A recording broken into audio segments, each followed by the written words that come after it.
Hello, everyone. Welcome to the first session, the first class in a small little mini series that I'm going to be doing over the next few days in preparation for Passover. We are going to talk about a little bit of the history and the background to the infamous Passover song, Had Gadya, which can be found usually at the end of the Haggadah, the end of the Seder.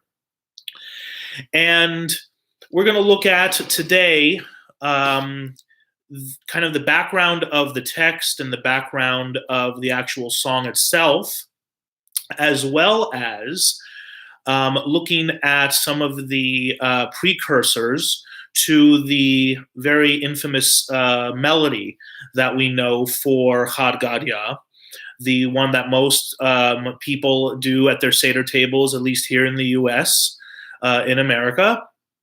And we're going to just look at a few different things and have some fun and learn a little bit about Had Gadya.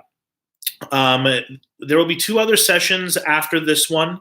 The next one will be tomorrow at the same time at 12 noon. And then the other one will be on Sunday as well. And we're going to look at different melodies for each session. I don't want to give away too much, so it's a little bit of a surprise. But today we're going to focus on just kind of the background information as well as the common traditional melody that we know for Had Gadya. So the first thing that I want to get into is how old, so to say, how old is the text, is Had Gadya. There's a little bit of a discrepancy about this. So I'm going to read to you some information that I found from the Jewish Music Research Center, which is an organization and an academic research center in Israel that explores all different types of Jewish music. They do publications and recordings and concerts and articles and everything about Jewish music on a pretty high academic level. And they have some information about Had Gadya specifically. And what some of it says that, according to this source, that Had Gadya was incorporated into the Passover Haggadah no later than the end of the 15th century. So basically, by the end of the 1400s, we had an inkling or knew that Had Gadya was going to be part of the Seder experience and part of the Haggadah. The first time it appeared in print, at least anything that has survived over the hundreds of years, it appeared as an addendum, kind of like in a manuscript form that was attached to a pre-existing Haggadah. And that pre-existing Haggadah originated in Prague in 1526. And that actual Haggadah with the manuscript still exists today. It's actually housed at the National Library of Israel.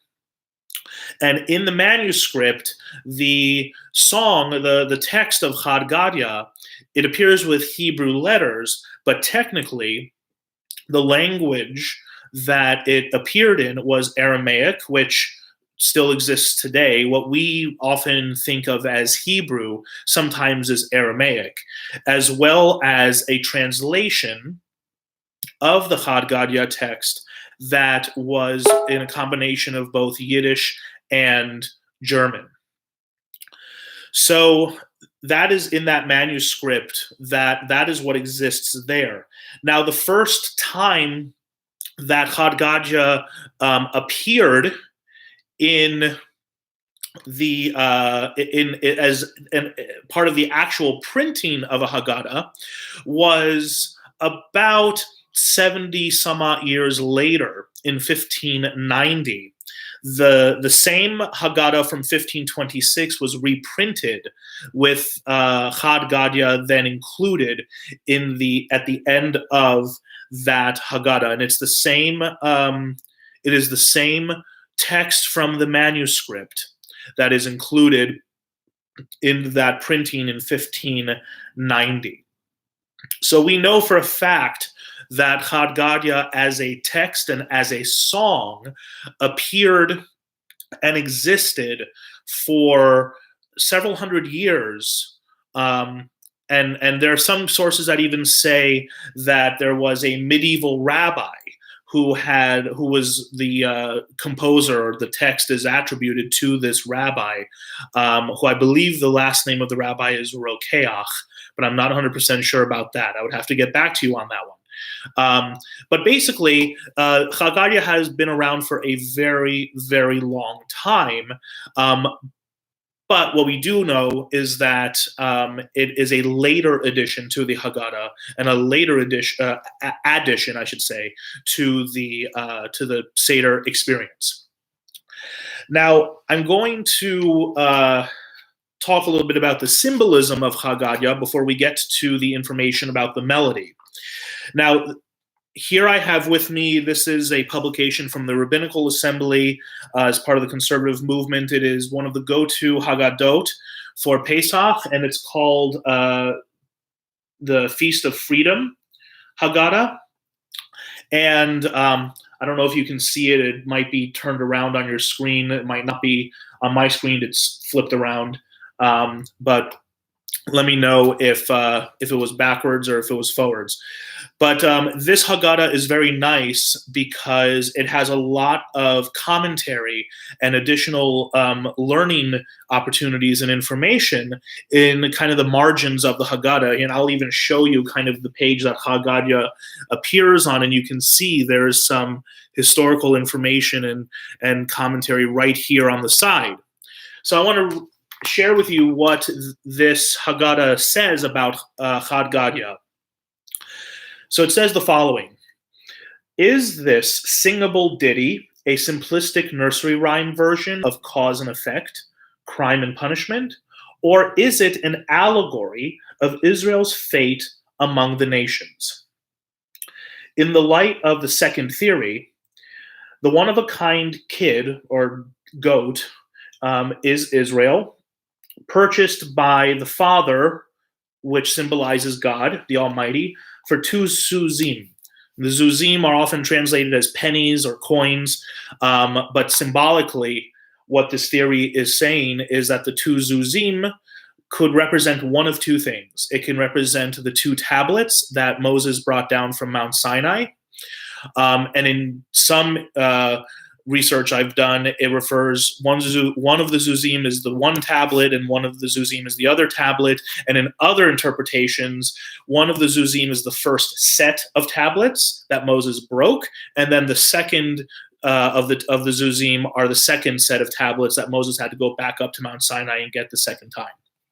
So the 2 tablets, or that the 2 zuzim symbolize Moses himself and his brother Aaron.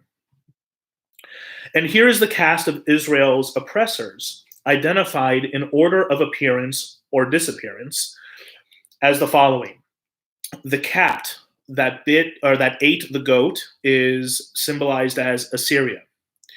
The dog that bit the cat is Babylon. The stick that beat the dog is Persia. The fire that burnt the stick is Greece.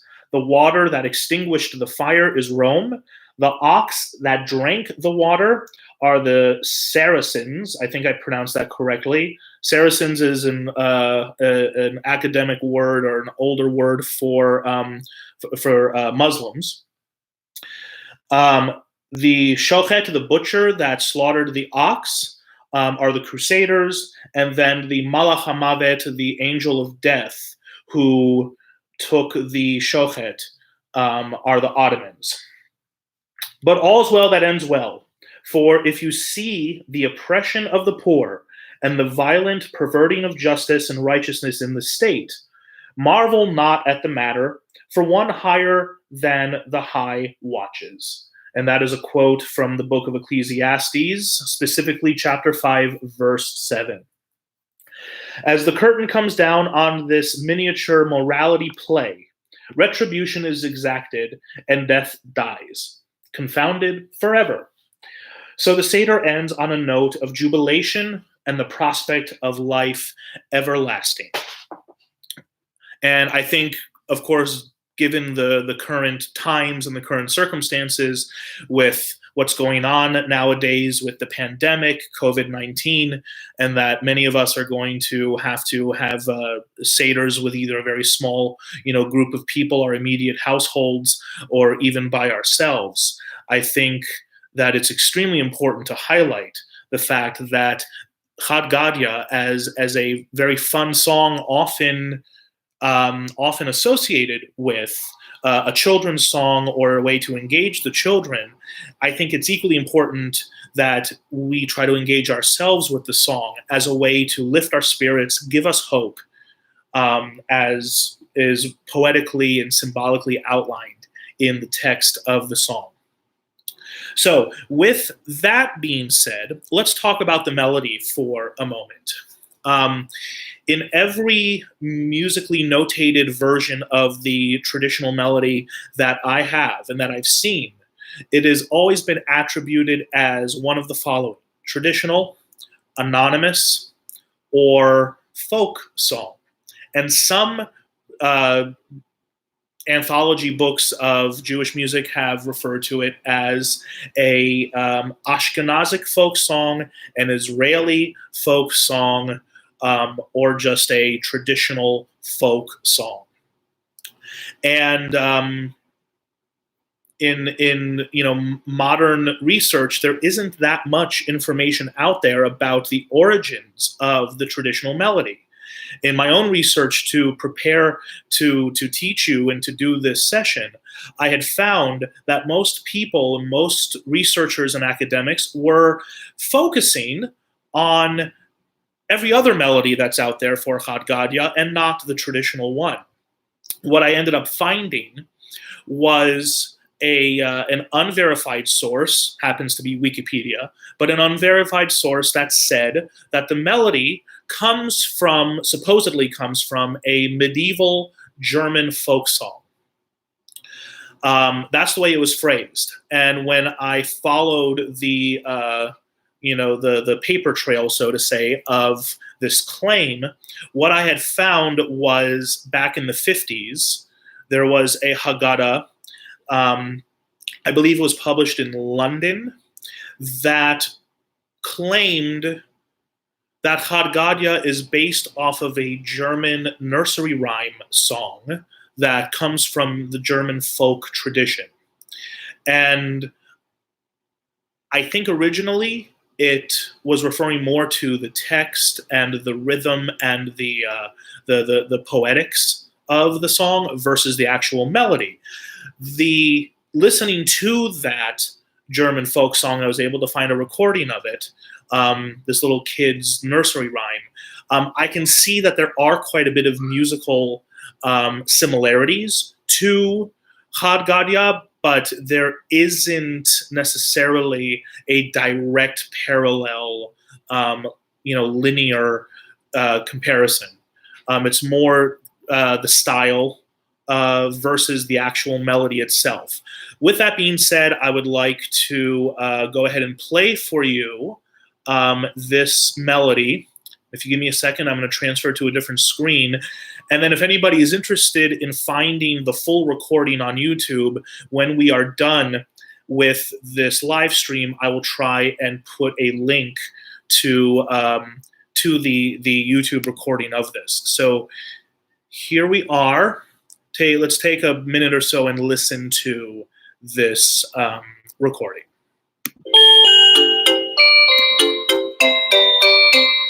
Der Herr, der schickt den Jockel aus, er soll den Hafer schneiden. Der Herr, der schickt den Jockel aus, er soll den Hafer schneiden. Der Jockel schneit den Hafer nicht, der Jockel schneit den Hafer nicht. Und kommt auch nicht nach Haus. Und kommt auch nicht nach Haus. Da schickt der Herr den Pudel aus, er soll den Jockel beißen. Da schickt der Herr den Pudel aus, er soll den Jockel beißen. Der Pudel beißt den Jockel nicht, der Jockel schneit den Hafer nicht.